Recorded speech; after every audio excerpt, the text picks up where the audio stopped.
একজন সাধারণ ব্যবসায়ী এক্সেল ব্যবহার করে প্রতিদিনের হিসেব সংরক্ষণ করতে পারেন।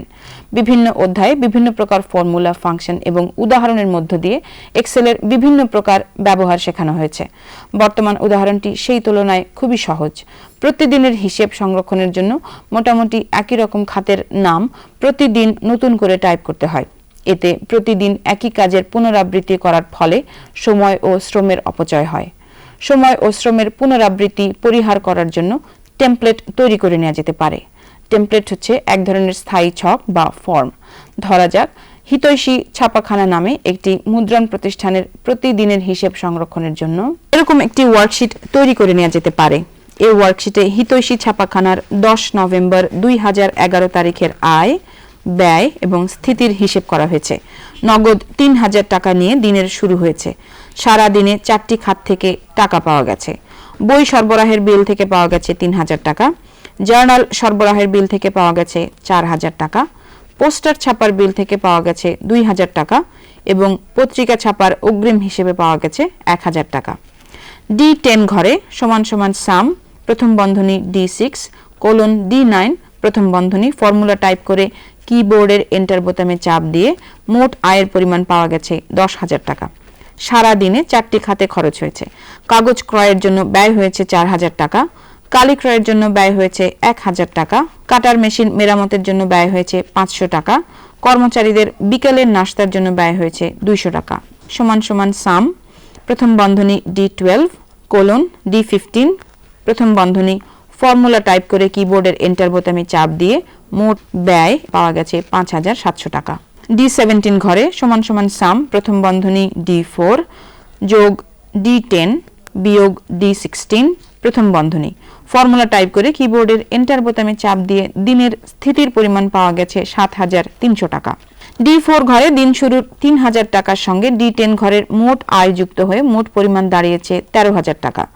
এই পরিমাণ থেকে D16 ঘরের মোট ব্যয় বিয়োগ করে D17 ঘরে মোট স্থিতির পরিমাণ দাঁড়িয়েছে 7300 টাকা। এর পরের দিন আবার একই রকম হিসেব করার জন্য আয় ব্যয়ের খাত, ফর্মুলা ইত্যাদি নতুন করে টাইপ না করে শুধু হিসেবের অঙ্কগুলো বসিয়েই দিনের হিসেব সম্পন্ন করার জন্য টেমপ্লেট ব্যবহার করা যেতে পারে।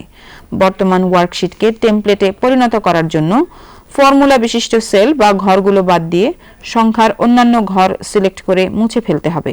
এতে ফর্মুলার ঘরগুলোতে শুধু শূন্য বিদ্যমান থাকবে। আয় ব্যয়ের খাতগুলোর নাম যেমন আছে তেমনি রেখে দিতে হবে।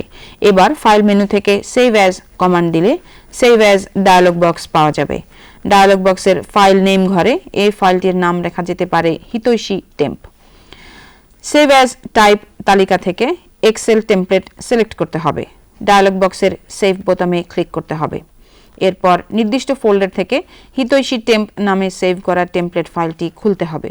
ফাইলের নির্দিষ্ট ঘরগুলো পূরণ করতে হবে। 10 নভেম্বরকে 11 নভেম্বর করতে হবে। দিন শুরুর নগদ তহবিল ঘরে 2000, বই সরবরাহের বিল ঘরে 3000, জার্নাল সরবরাহের বিল ঘরে 0, পোস্টার ছাপার বিল ঘরে 1000, পত্রিকা ছাপার অগ্রিম ঘরে 0 টাইপ করা হলো। এরই মধ্যে দেখা যাচ্ছে ফর্মুলা বিশিষ্ট ঘরগুলোতে আপনা আপনি হিসেবের ফল প্রদর্শিত হচ্ছে। নতুন করে ফর্মুলা টাইপ করার প্রয়োজন হচ্ছে না। খরচের খাতে কাগজ ক্রয়ের ঘরে 2000, কালি ক্রয়ের ঘরে 0, কাটার মেশিন মেরামতের ঘরে 0, কর্মচারীদের বিকেলের নাস্তার ঘরে 200 টাইপ করা হলো। D10 ঘরে মোট আয় 4000 টাকা, D16 ঘরে মোট ব্যয় 2200 টাকা এবং D17 ঘরে মোট স্থিতির পরিমাণ 3800 টাকা আপনা আপনি হিসেব মতো বসে গেছে। নতুন ফাইলটি সেভ করার জন্য ফাইল মেনু থেকে সেভ বা সেভ অ্যাজ কমান্ড দিলে সেভ অ্যাজ ডায়ালগ বক্স আসবে। ডায়ালগ বক্সের ফাইল নেম ঘরে এই ফাইলটির নাম রাখা যেতে পারে হিতৈষী 11 নভেম্বর 2011। সেভ অ্যাজ টাইপ বক্সে এক্সেল ওয়ার্কবুক থাকবে। যেহেতু এই ফাইলটি ওয়ার্কবুক হিসেবে সেভ করতে হবে সেহেতু ডায়ালগ বক্সের সেভ বোতামে ক্লিক করতে হবে। এবার ফাইলটি বন্ধ করে দেওয়া যেতে পারে। পরের দিনের হিসেবের জন্য আবার টেমপ্লেট ফাইলটি খুলতে হবে।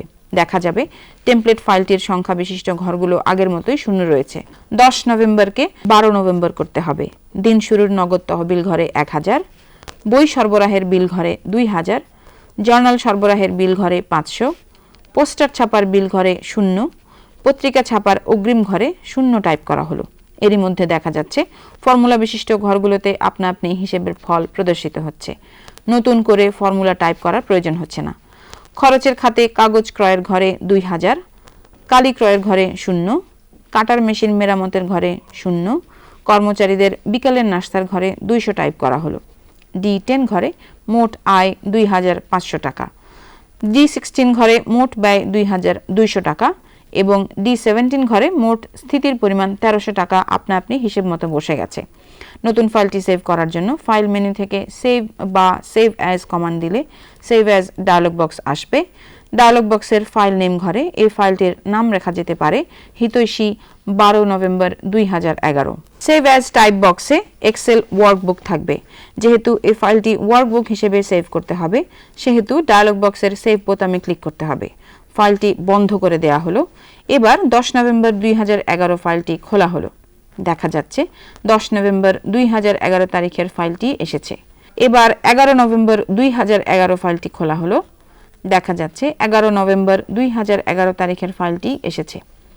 এবার 12 নভেম্বর 2011 ফাইলটি খোলা হলো। দেখা যাচ্ছে 12 নভেম্বর 2011 তারিখের ফাইলটি এসেছে। এবার টেম্প ফাইলটি খোলা হলো।